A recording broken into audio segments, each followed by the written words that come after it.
¿Querés saber cómo lograr la iluminación? ¿Cómo hacer que todo te resbale? ¿Cómo, a pesar de los palos lógicos de la vida, puedas salir adelante y romperla toda? Si estás buscando eso, te recomendamos salir de este video y leer un libro de Osho, porque acá vamos a hablar de El último samurái.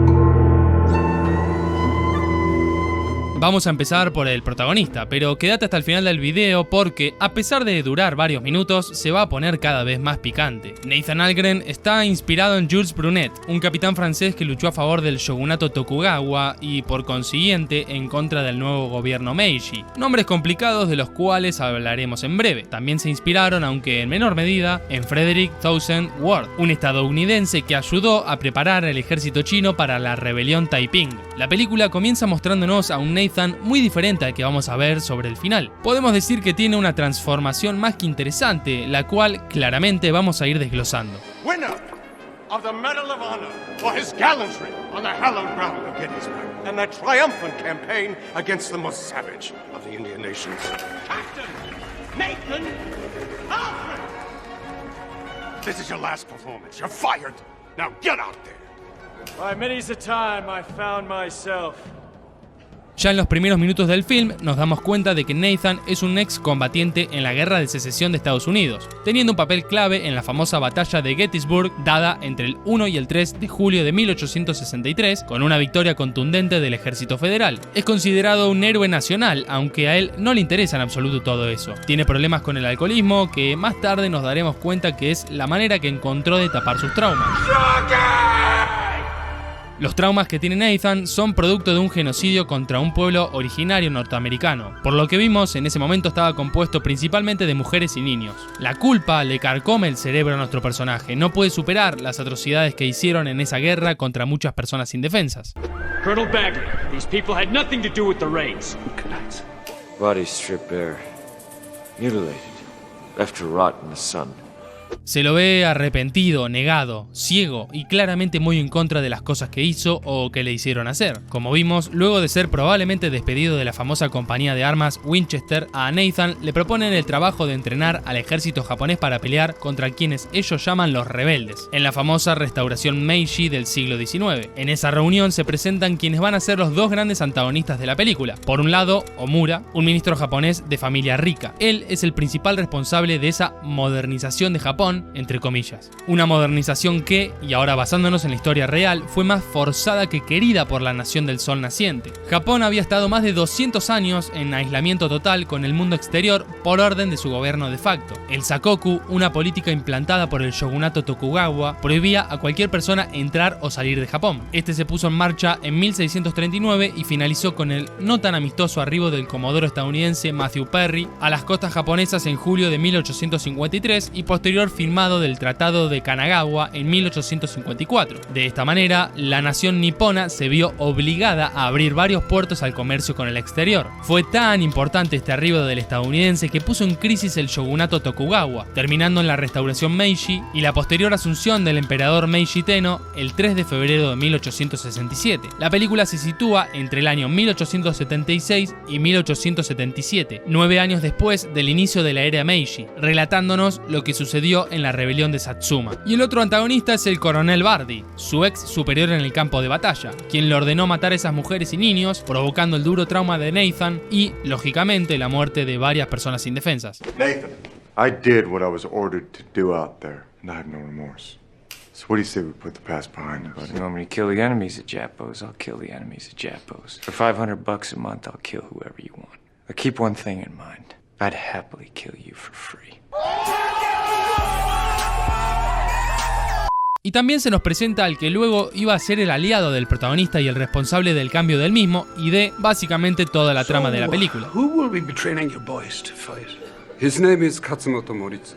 He is samurai. Samurai.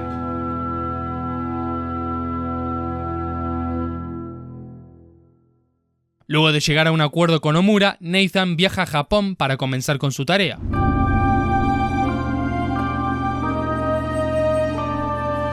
En el viaje encontramos una de las facetas más importantes de él, su habilidad para escribir. I have been hired to help suppress the rebellion of yet another tribal leader. I am beset by the ironies of my life.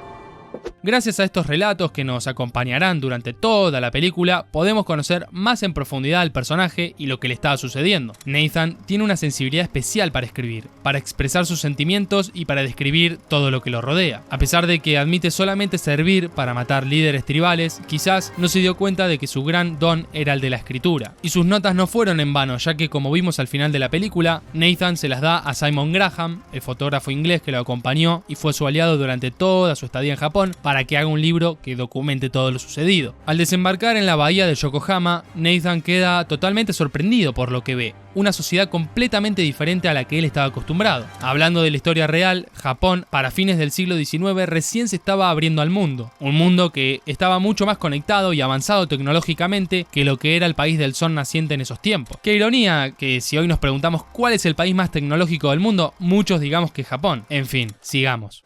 It's like the ancient and the modern are at war for the soul of Japan. The Divine Emperor Meiji bids you welcome. He is grateful for the assistance your country offers. La habilidad para transmitir de Nathan no solo era con una pluma y papel, sino que también era excelente en oratoria. Imagine someone who hates you with the utmost intensity, grabbing a handful of your hair while you're lying prostrate and helpless.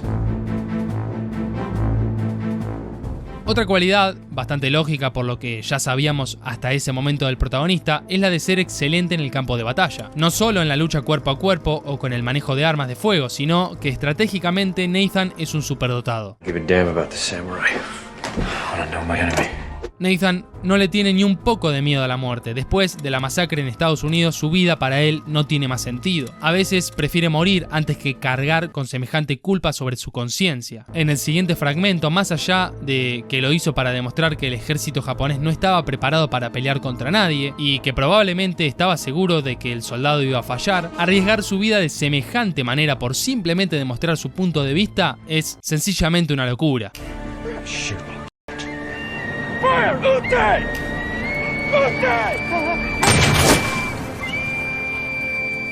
Luego, para ser más exactos, en el minuto 26 de la película, los soldados poco entrenados se enfrentan a los místicos y letales samuráis, claramente perdiendo de manera categórica como Brasil en 2014.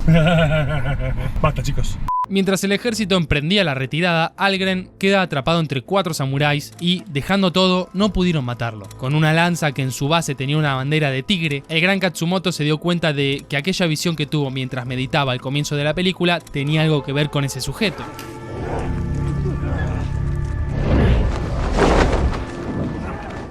Por eso, luego de matar a Hirotaro, quien luego nos enteraríamos que era el esposo de Taka, el líder decide que no lo maten y que lo lleven con ellos, secuestrándolo. Acá hay un punto de quiebre en la vida de nuestro personaje. Por primera vez estaba entregado al enemigo, a los salvajes. What is your name? We are deep in the mountains and the winter is coming. You cannot escape. Y claro, un occidental dentro de ese poblado totalmente aislado de otras culturas por años y años era una cosa rarísima. Ellos no entendían qué hacía Nathan ahí y él tampoco tenía idea. Ni siquiera Katsumoto sabía para qué estaba el estadounidense ahí. Simplemente se entregó a su visión. Quizás, buscando una respuesta, el samurái se limitó a aprender de su enemigo.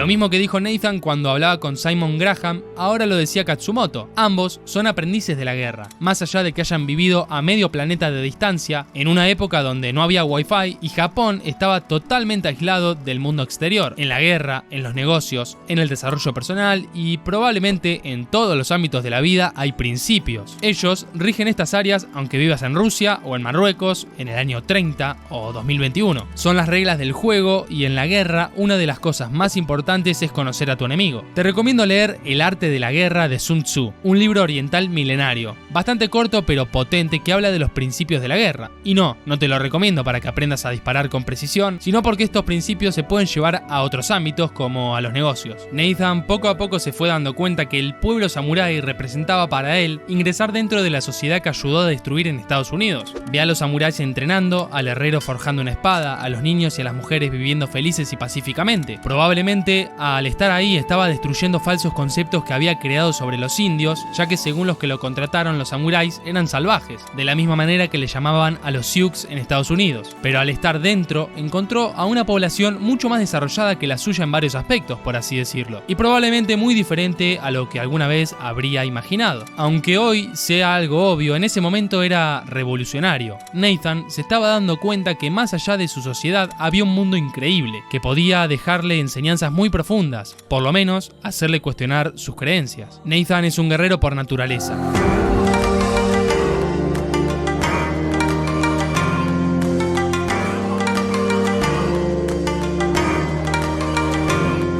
Nunca se rinde, siempre da un poco más y a veces quiere ir a lugares donde su cuerpo ya no puede seguir. En la siguiente escena vemos cómo uno de los samuráis más experimentados de la tribu lo muele a golpes con una espada de bambú, y a pesar de eso, Nathan se levanta una y otra vez. Este tipo de actitudes llamaron la atención del pueblo samurái hasta que lo hicieron uno más de los suyos y también él se empezó a sentir parte. Se identificó cada vez más con la filosofía zen y la aplicó de manera increíblemente rápida, obteniendo resultados sorprendentes hasta para él mismo. Nathan se abrió al cambio y comenzó a crecer de una manera vertiginosa. They are an intriguing people.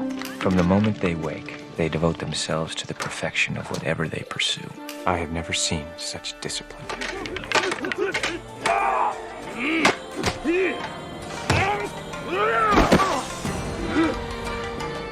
Too many mind.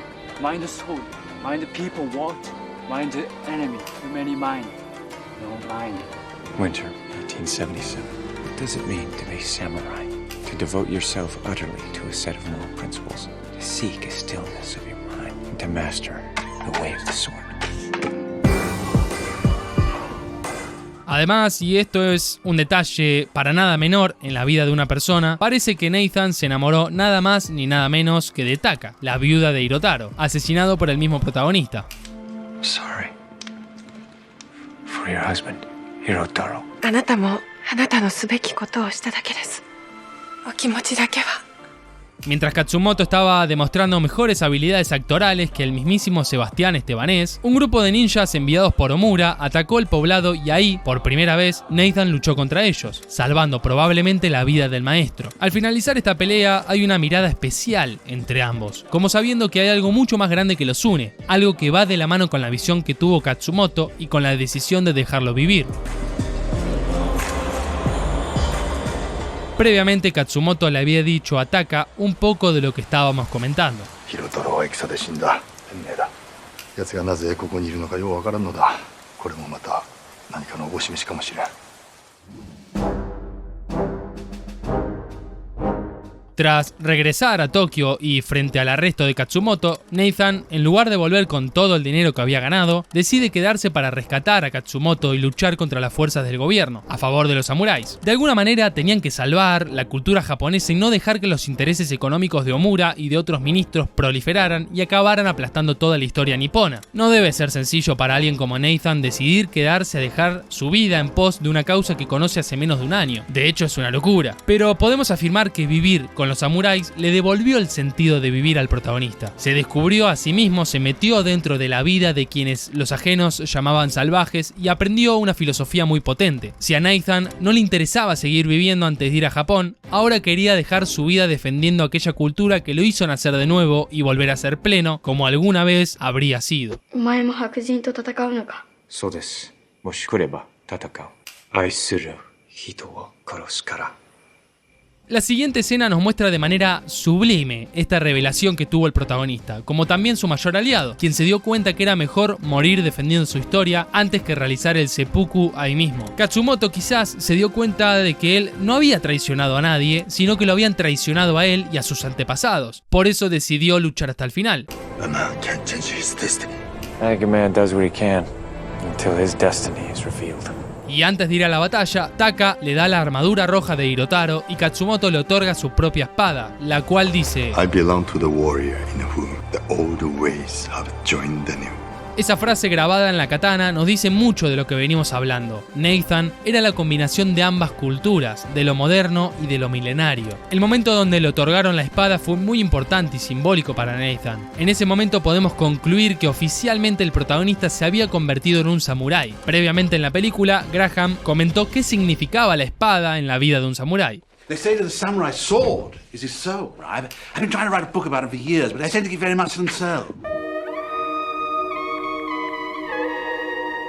La batalla final fue espectacular. A pesar de ser una cantidad mucho menor, los samuráis lograron diezmar al ejército imperial creando una falsa retirada, asediándolos con fuego y flechas, y saliendo como tigres a dejar la vida en el campo de batalla. Y cuando quedaban muy pocos samuráis, en lugar de retirarse o planear una estrategia un poco menos suicida, encararon directamente al regimiento enemigo y, para el deleite de nosotros como espectadores, Nathan pudo vengarse de quien tanto odiaba.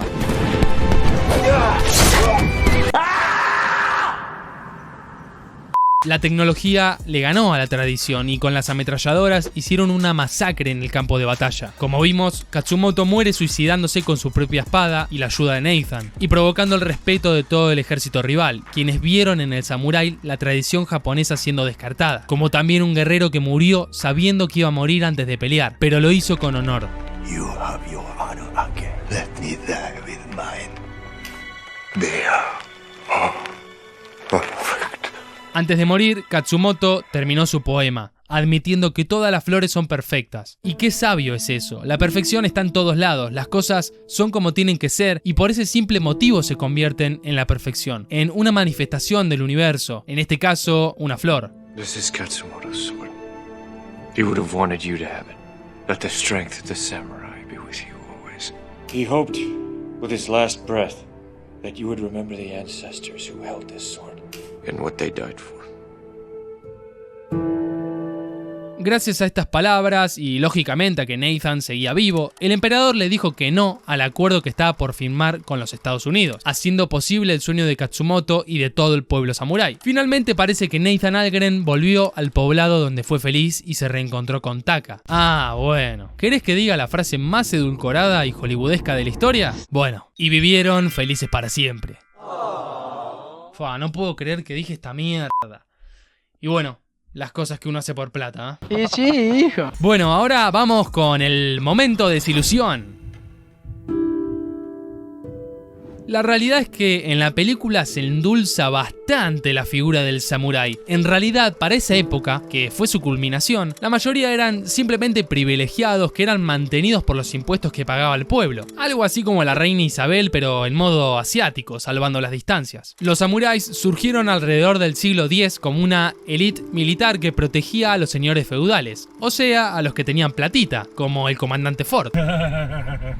Fortaleciéndose en el siglo XV con el comienzo del periodo Sengoku, una época muy inestable y violenta de Japón. Los samuráis continuaron al mando de la milicia del país hasta el shogunato Tokugawa, donde fueron perdiendo poder y comenzaron a ser ineficientes en todo sentido, desapareciendo con la reestructuración Meiji. El personaje de Katsumoto fue inspirado en Saigo Takamori, también llamado el último samurái, quien luego de renunciar a su cargo como consejero del emperador, lideró la rebelión de Satsuma, el último enfrentamiento contra el gobierno liderado por samuráis en la historia de Japón. En esta rebelión comenzaron siendo un ejército de 40.000 hombres contra unos 300.000 imperiales y terminaron siendo diezmados a tan solo 400 en la batalla de Shiroyama, la última de todas y la que pudimos apreciar al final de la película. La muerte de Takamori en esa batalla se dio de manera muy similar a la película, ya que luego de quedar gravemente herido, le pidió a un compañero que lo decapitara. Otra diferencia entre la película y la realidad es que los samuráis sí usaron armas de fuego. La verdad es que seguir usando la katana contra armas de fuego con la esperanza de ganar la batalla era lo mismo que saltar adentro de un volcán activo con la ilusión de que te dé hipotermia. Vaya, no encuentro fallas en su lógica. Más allá de esta romantización lógica y hollywoodense que se les hizo a los samuráis, creo que fue una muy buena forma de mostrar un poco de la increíble cultura japonesa al resto del mundo y de transmitir una dosis muy genial de la filosofía zen. Y por supuesto tenemos que hacer una mención especial a la musicalización de la película, realizada nada más más ni nada menos que por el mismísimo Hans Zimmer. Qué pedazo de crack este tipo. Gracias por tanto, Hans. ¿Te gustó el video? Supongo que si llegaste hasta acá es que te gustó. Y esto que voy a decirte es entre vos y yo. Sí, entre nos. Investigando para escribir este guión, encontré que la base de la filosofía zen es la de compartir buen contenido audiovisual a los allegados. Leí que haciendo eso ibas a poder elegir entre quedarte pelado como Katsumoto o tener tremenda cabellera como Tom Cruise. Así que no esperes más y compartí este video, pequeños saltamontes. Y aprovechamos este particular momento para poder hacer un agradecimiento a Michifus, Ariel Márquez y Juan, que colaboraron monetariamente con este proyecto, ya que gracias a ellos vamos a poder tomar clases de Zumba con Katsumoto y que nos enseñen sus fantásticos movimientos. Hablando en serio, si querés colaborar con nuestro proyecto, lo vas a poder hacer mediante un cafecito, PayPal o el super gracias de YouTube. De esa manera te vamos a nombrar al final del próximo video. ¡Hasta la próxima!